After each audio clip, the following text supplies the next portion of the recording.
Halo semuanya, selamat datang di podcast Manajemen Perubahan. Perkenalkan, nama aku Asya, nama aku Dufni, nama aku Linda. Nah, hari ini kita akan bahas satu hal yang dekat banget sama kehidupan kita sehari-hari, yaitu tentang perpajakan. Lebih tepatnya, kita akan bahas tentang masalah-masalah yang terjadi di sistem Direktorat Jenderal Pajak, yang biasanya kita sebut DJP.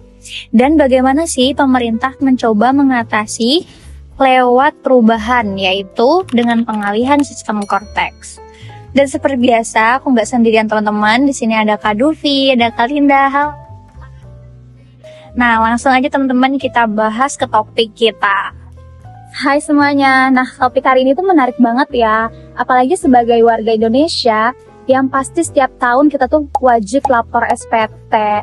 Penting banget nih buat tahu apa sih yang sebenarnya terjadi di balik layar DJP. Betul banget. Dan di sini kita nggak cuma bahas dari sisi masalahnya aja, tapi juga mau bahas solusi dan perubahan manajemen yang dilakukan pemerintah. Apalagi terkait implementasi sistem baru yang katanya lebih canggih, yang namanya tuh Cortex.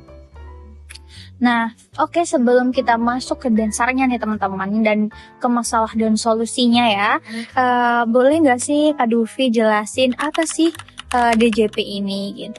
Nah, pasti dong. Jadi DJP itu tadi ya yang disebutin sama Asya. Kalau itu tuh singkatan dari Direktorat Jenderal Pajak.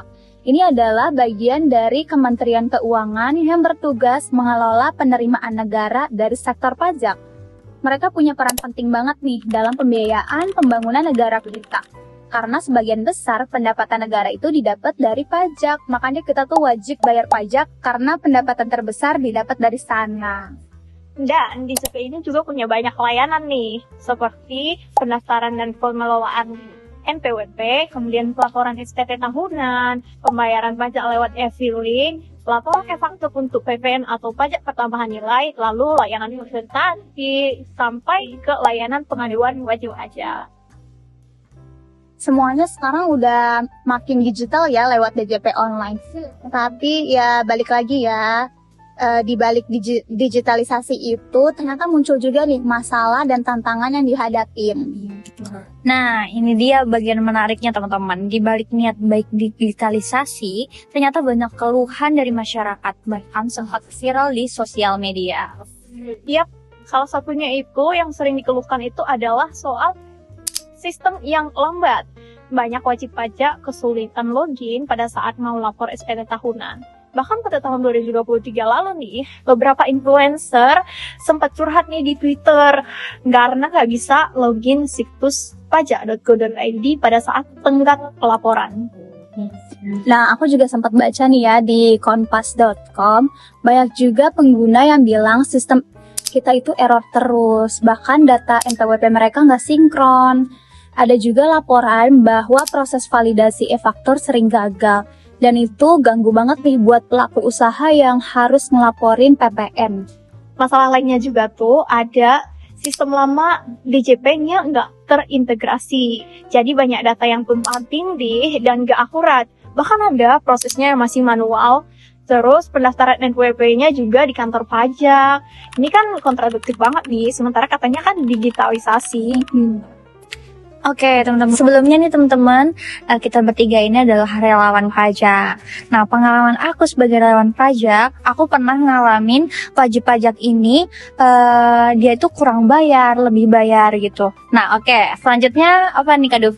Kalau pengalaman aku dan menurut aku, DJP ini kurang sosialisasi. Karena apa? Karena banyak nih wajib pajak yang datang ke kantor pajak untuk melaporkan SPT dan itu tuh mereka baru pertama kali ternyata. Karena tuh biasanya sebelumnya mereka tuh dilaporin langsung sama perusahaannya. Jadi mereka belum ngerti nih. Jadi menurut aku sih kurang sosialisasi ya, karena mereka ternyata belum ngerti gitu. Kalau kamu?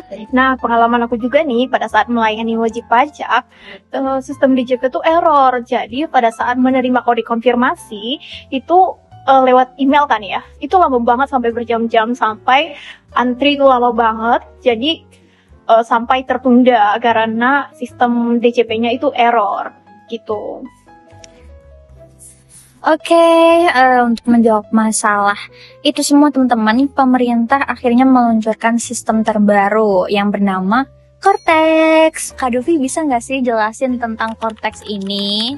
Tentu dong. Jadi Cortex itu adalah sistem administrasi perpajakan yang terbaru berbasis teknologi informasi. Dirancang untuk menyatukan seluruh proses pajak mulai dari pendaftaran, pelaporan, hingga pembayaran dalam satu platform digital yang terintegrasi.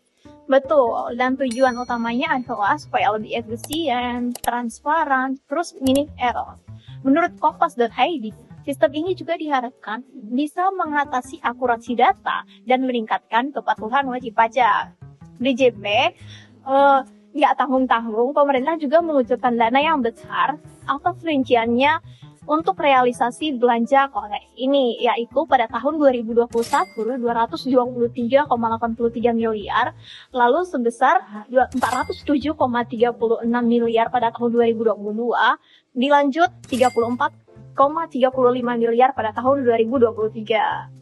Nah nih, bahkan menurut Menteri Keuangan Sri Mulyani, Cortex ini adalah bagian dari reformasi perpajakan untuk jangka yang lebih panjang, supaya sistem pajak kita ini bisa sejajar dengan negara-negara maju dari sisi digitalisasinya.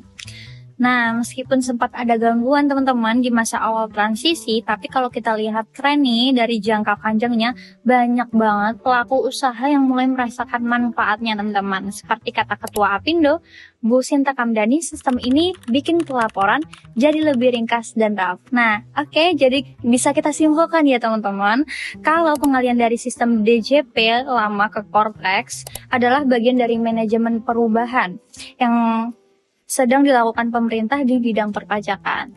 Jadi masalah itu emang pasti selalu ada ya, dan nggak bisa dihindarin, apalagi sistem kita ini baru banget diluncurin. Makanya banyak banget nih laporan-laporan terkait sistem Cortex yang baru ini.